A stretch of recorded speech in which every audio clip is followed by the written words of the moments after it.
We've turned everyday mobs in Minecraft into dangerous boss variants that will rarely spawn in-game. The old mobs just aren't that difficult these days. For example, take this new Carnivorous Creeper. Most creepers aren't much of a challenge beyond the occasional sneak attack, but this creeper doesn't get itself killed when attacking. And we're gonna see how difficult this Carnivorous Creeper is to take out. As you can see, it comes right up to you to melee you with a mini explosion that can actually deal damage to your shield as well, and it's got quite some health on it. You'll want to be careful taking this Carnivorous Creeper down, because the moment it drops below a certain health amount, something else quite unique begins happening. You'll see it right about now. Oh, he starts charging.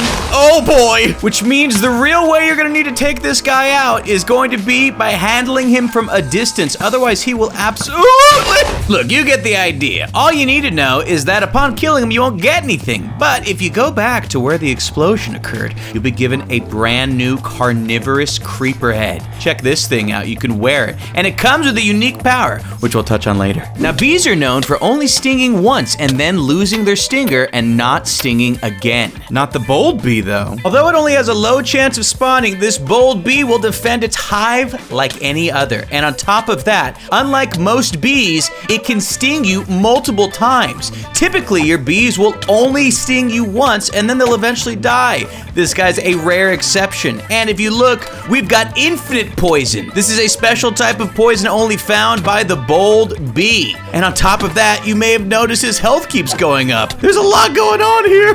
First of all, I need to retreat. You can only remove this poison effect by either drinking a milk bucket or by actually dying. And this guy will continue to follow you. Though good news, now that we're no longer by any flowers, you can see exactly how you can defeat this bee. Anytime it's not near flowers, it won't heal. But the moment it's by some, which even though I'd really like to win, I want to show you instead, the health will go up instantly. That was not worth it. Alternatively, you can negate the bee's flower healing effect by just ensuring that there is a wither rose somewhere nearby. As you can tell, he is no longer healing in any manner. Defeating the bee will get you a unique new item. It's known as the bee stinger. Just like with the Carnivorous Creeper head, we will touch on this and all the boss drops once we've shown off the other bosses. And speaking of, now Endermen are one of the more dangerous Minecraft mobs in game, capable of high damage and frequent teleportation. But the enraged Enderman boss hates players using ender items. So in the event you've used either 10 ender pearls or 10 eyes of ender,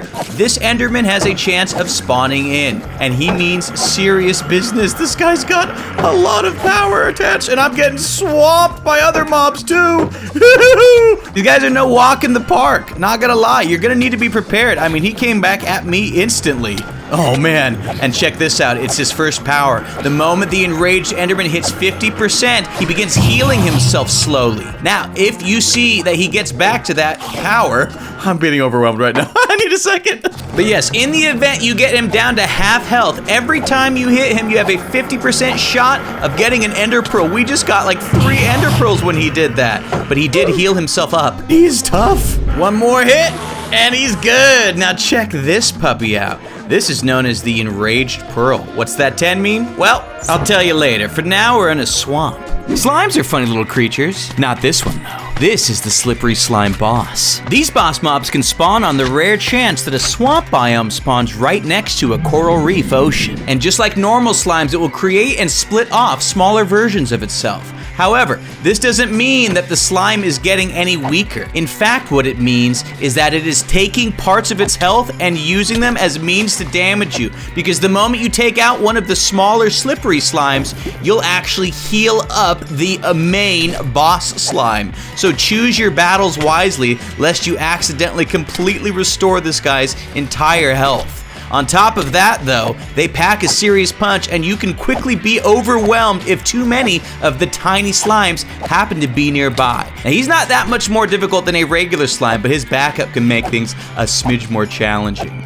Killing him will drop a special item. You guys want some too? Hold on a second, I gotta handle business really quick here. And stay out. Now check this out, the Slippery Slime Ball with 2 uses, which on top of being craftable into a block has its own unique use. Now witches are normally one of the first mobs you take out in a pack because they can deal out some nasty potion effects. The Wretched Witch has been keeping tally of your deeds, however. This witch boss has a chance to spawn in place of a witch if you've killed at least 10 witches since her last spawn. And as you can see here, she's a little bit bigger than the normal ones. And on top of that, is capable of healing herself far more effectively than most other witches. And my goodness, sheep, you're in the battle. I would not recommend being here. Look at this. I can hardly deal damage. We have to be extraordinarily quick if we want any chance of taking this witch out. Holy moly. You're gonna need with strength potions, a netherite sword, and the like. Oh, and now we got backup. Hold on a second. I gotta deal with a few different things all at the same time. And now I'm poisoned.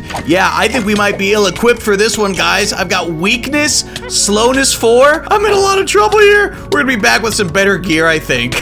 Okay, we've got slightly better gear now. I'm gonna hit myself with a strength potion, and we're gonna be on our way. The witch is already completely healed. Yeah, see, it's a different story. If you come with strength 2 and a netherite sword, you actually could defeat this witch. Although you can see that the witch is continuing to heal herself despite this going on. I think your days are numbered, witch. I hate to break it to you, but I'll be holding on to your new potion item.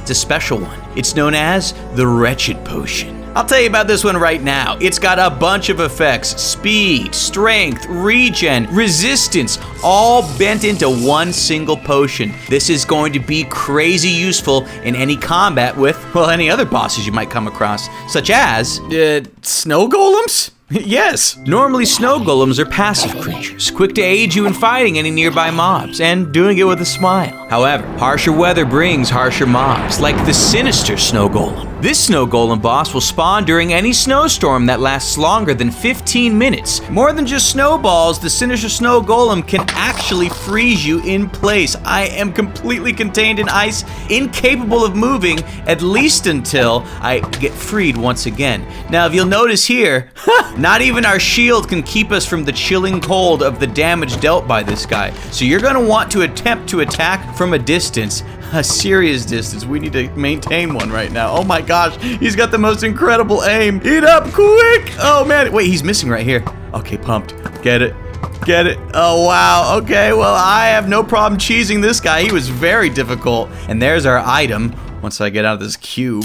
This item is known as Packed Snowball, and it comes in groups of 16. We'll play with them later. If you thought Piglin Brutes were tough, you haven't seen anything yet. The Piglin Brute boss is here to steal the show. Now, you'll want to be stacked in some great armor in order to take this brute on. I'm going to try my best in iron here. Look at that hulking axe. He is already staring down his meals, which will make more sense in just a little bit. The proud Piglin Brute will actually deal major block damage as well as melee damage to you. Some of the strongest melee damage in the game. And you have to be careful with this brute nearby, because with any luck, he'll actually take care of some of the piglins around him. You'll actually note he eats nearby piglins. That's why his health went back up. On top of that, none of your weapons are nearly as effective if they're not made of gold. So we could be dealing way more damage. Did he just eat the hoglin out of that lava? Wow, this guy is ruthless. And he's got that sweeping attack with his axe that literally is breaking the blocks around us. This is kind of absurdity, to be honest with you. He broke my shield. We gotta get out of here. This is probably gonna be the safest way for you to take out this Piglin Brute,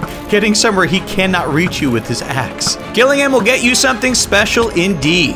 Look at this guy, the Brute Axe. And we'll have it alongside every other boss mob item to show off after this boss. Now, outposts are normally home to a bunch of pillagers patrolling the area, but every once in a while, you might run into this Vindicator boss variant. The vicious Vindicator has a chance at spawning at a pillager outpost in place of all pillagers. This monstrosity up here is ready to fight, and despite the surroundings, not alone. Get close enough to the vicious Vindicator and you will actually see it use its horn to call for backup. On top of the fact that it just disabled my shield, I might be in some serious trouble here. You'll actually get enchanted pillagers and vindicators that are all after you, each equipped with their own specially enchanted item. And I've got some problems. I'm just glad that I keep respawning. That is highly convenient. Why don't we take out the nasties first?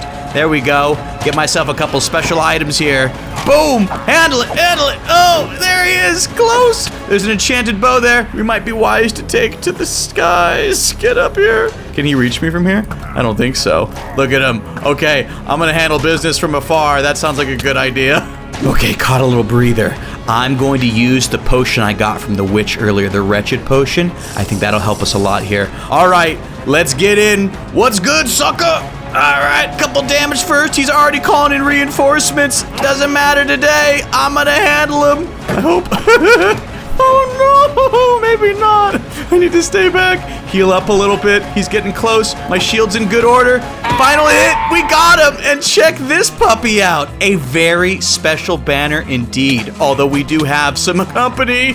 And after assessing the aftermath of the battle, we've been greeted with minion weapons. A crossbow that has quick charge 2 and an iron axe with sharpness 1. But now that we've seen all the boss mob drops, we can take a closer look at the items they give you. First up's the Carnivorous Creeper head. As you can see right now, I'm highly attractive to any nearby creepers. They will instantly begin approaching me, attempting to blow me up. I've got resistance so that I can show you that this is currently the case. However, when wearing the Carnivorous Creeper head, they will all instantly become docile, not exploding no matter how close I get to them. Even if I give them a little bit of a punch, they don't do anything. So this is going to be very useful for navigating around nearby creepers. Next up are these bee stingers. They can be placed anywhere on the ground to act somewhat like a security defense system, because the moment any mobs happen to step in the area around them, they will instantly become poisoned. Pillagers, passive mobs, whatever it might be, if you place these around your house, you've got a far better set of security to keep you safe from any nearby hostiles.